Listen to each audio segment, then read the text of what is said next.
मोहम्मद सुलेमान जी, जो मैं फैसला देख रही हूं, जो जजमेंट की कॉपी 128 पेज की हम लोगों के पास है, उसमें दो आपकी मांगे हैं जिन पर पूरी तरीके से रोक लगा दी गई है। एक जो गैर मुस्लिम सदस्यों वाली बात है, उसमें लिमिटेशन तय कर दी गई है।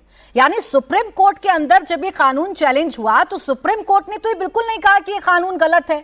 इस कानून को तो सुप्रीम कोर्ट भी ठीक ही कह रहा है ना, फिर किस बात पर आपत्ति है?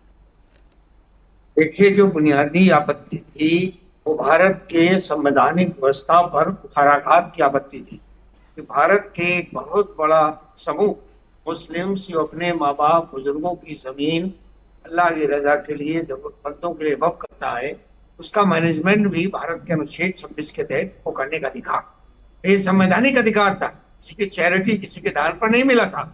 इस मौलिक अधिकार को छीनने की भाजपा ने कोशिश की, क्योंकि इनकी तो रणनीति ही पूरी, इनकी स्ट्रेटेजी ही पूरी हिंदू मुस्लिम पर होती है। तो जब हम अपनी जमीन वक्फ कर रहे हैं तो उसका प्रबंधन का अधिकार भी हमें है, अनुच्छेद 26 में। और अनुच्छेद 25 में है कि हम धार्मिक आजादी के तहत अपनी जमीन दे सकते हैं और गैर मुस्लिम भी दे सकते हैं।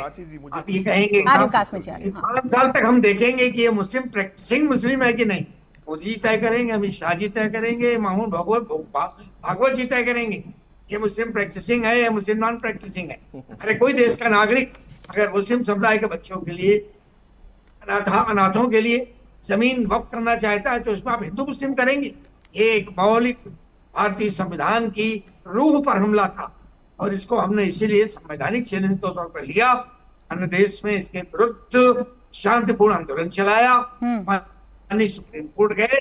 सुप्रीम कोर्ट ने हमारी भावना को समझा है और जो आंशिक, जो अभी पार्शियल इंटरिम आदेश आया है, इसमें 5 चीजों पर सुप्रीम कोर्ट ने संज्ञान लिया है। मैं समझता हूं सुप्रीम कोर्ट का ये हमारे प्रति न्यायोचित